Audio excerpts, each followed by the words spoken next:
Hi guys, welcome to week 1 of our spooky sampler sew along. I'm so excited to have you guys join me to make this super fun quilt. I love sampler quilts. They're always my favorite. Maybe because I really don't enjoy making the same block 40 times as much as I enjoy making 5 or 6 different kind of blocks a few times. Anyway, it's gonna be a lot of fun, and it's Halloween, which is my favorite. And it's Stacy Eastshoe, who is super talented, and her Halloween line, the Schools and Goodies, is way fun, and it's a fun way to use it. So thanks for joining me. This week we're gonna talk fabric requirements and cutting. The fabric requirements I have posted, and I can post them again. A couple things I do want to mention with the fabric requirements. The fabric designed for this pattern, about half of these prints are directional. And so one of the things you're going to notice in the fabric requirements, especially on the background, this isn't a huge quilt and it's calling for 4.5 yards of background. A lot of that is because it is directional. If you are using a non-directional background, 3.5 yards should be plenty, because you can cut up some of the other pieces in ways that you can't if they're directional. So just a hint there. Also, if you're a really stingy cutter and you're trying to do this out of fat quarters in your stash, I will tell you that everything on there that says 3/8 or 1/4 of a yard, I personally got out of a fat quarter. So it depends on how careful and how stingy you are, and I am very much both. But I did get those out of fat quarters. Now, don't don't quote me saying a fat quarter is plenty, because that's not what I'm saying. If you want to have a little bit of room for error, stick with her 3/8, you guys, because then if there's a little problem, you've got enough and you're not going to come back and yell at me. But if you're trying to do this out of fat quarters in your stash, for the most part, I'm going to tell you it's really doable. So there we go. That's fabric requirements on that. I really want to see your fabric pulls on this. So please post a picture of them on Instagram or Facebook and tag me, JK Quilts, in your post. I want to see it. Go ahead and use Spooky Sampler Sew Along, the hashtag Spooky Sampler SAL. And what that will do is allow all of us to see what everybody else is doing, because you can just follow the hashtag and we can see what everyone else is up to, because it's really fun to see different people's takes on the same pattern. And especially when people start pulling their own fabrics and different fun things, it should be a lot of fun. Okay, so yes, post things, tag me, use the hashtags. It's going to be a fun time, and it's Halloween, and that just makes me happy. Anyway, so cutting though, I want to talk cutting. What I'm going to tell you right now though is, as we go through this sew along, I am not going to be using any specific dimensions of anything, because I don't want to give away proprietary information. Stacy worked hard to design and write this pattern, and it's not for me to give away. So if you have the pattern, you should be able to follow along just fine. But I would have loved to give you guys a cheat sheet of exactly the breakdown of what goes where and keep it really simple. But I am going to respect Stacy and her work, and make sure that I'm not giving things away to people that haven't bought the pattern potentially. So that is why you won't be seeing that from me on this sew along. But the biggest thing I want to point out with cutting is to pay attention to the order of the numbers in the cutting directions. We have height by width, you guys. And so you will see something that says it needs to be 4.5 by 5.5 potentially.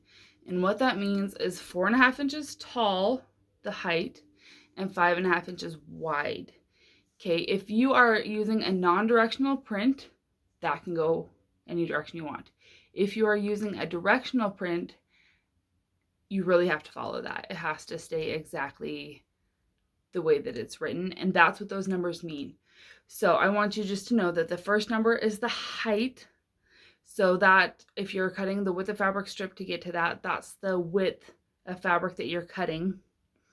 And then which gets really confusing because it sounds backwards. And then the second number is how long the piece you're cutting. But the reason I'm saying this is because the very first thing that we cut out with this pattern is the background fabric. And there's a lot of background to it, and it's directional. Okay? And the reason these aren't interchangeable is because this is my width of fabric sashing. Okay? And this is my length of fabric sashing. See, and they're going to do this on the quilt, and it's going to come out awesome because it's all going to be going the same direction. Now, if I'm not paying attention to directions, they're going to do this, which is not quite as awesome.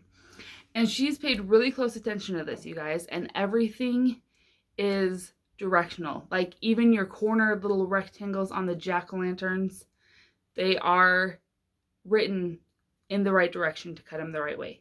So pay attention. And when you're cutting, go ahead and label everything, you guys. She doesn't give you an A through double Z. And if you'd like to do that to yourself, you can. But just label it with the size, like a little post-it note or a little something that tells you what size of a piece you cut. And she will call on that size later in the pattern, and you'll know which fabric you need for that block. So pay attention to that. That's really the biggest trick on the cutting. The second thing is the very, very first thing you're going to cut is a really long length of fabric strip. And I showed you why. It's so that we can get those nice vertical sashings on the outside of the fabric, on the outside of the quilt. If you have never cut a 2-yard long length of fabric strips, one thing that you can do is, well, the first thing I would do is find your largest cutting surface in your house. When I cut this out, I went out to the island in my kitchen. I left my sewing room because my cutting table in my sewing room, you can't see it right now, but it's right here. And it has, well, 4 projects on it because that's how I work. But it also has all sorts of random things. And I just can't get that big long length every direction. So in this case, I'd encourage you to go out to a counter, go out to your kitchen table, somewhere where you have a lot of room outside of your cutting mat. And the first thing that I do is I cut that big long length of fabric strip the way I cut fabric for you in the shop when you come in by 3 yards or something. I'm going to start at the 0. First of all, make sure your end is squared. I'm going to start at the 0. I'm going to mark the 36-inch with like, I just put a little pin in it so I know where my starting point is. In the shop, I'll use my finger or something because I'm not being quite as accurate and I'm making sure you get a little bit of extra. But we don't want extra in this case. So use a little pin and mark that 36 point. Take the 36, slide it over, back up to the 0, and then cut the length that you need based on that. The next thing that you're going to do is take that big long strip that you cut. I then turn it because I prefer to cut vertically, you guys. It's a lot safer than cutting horizontally. That's how you cut fingers off.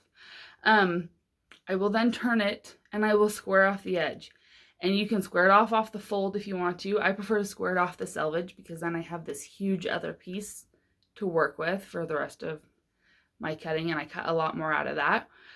I will square off the selvage, turn it over, and then once again cut that big long strip. I'm going to cut it down vertically. And so you cut your 24 inches with your big long ruler, pull it down, cut the next 24 inches, and so forth until you're all the way through cutting that huge strip. And once you've done that, go ahead and take the rest of that piece. She tells you other things to get out of it. Follow her instructions really closely. If you have questions, please send me a DM or an email. My email is elizabeth@jkquilts.com, and I will do my best to try and answer and help you. If you don't hear back from me, bug me some more. Facebook messages tend to get lost to a point, so if I don't answer you there, I'm really sorry. I will try and keep an eye on things. Instagram messages I keep good tabs on, and emails I can keep really good tabs on. So send me those. Post your pics. I really want to see them. I would love to see what you're doing. And let's do all this cutting this week. And then next week we can start with our jack-o'-lanterns, and it's going to be so much fun. So thanks for joining me, and we will see you soon. Bye-bye.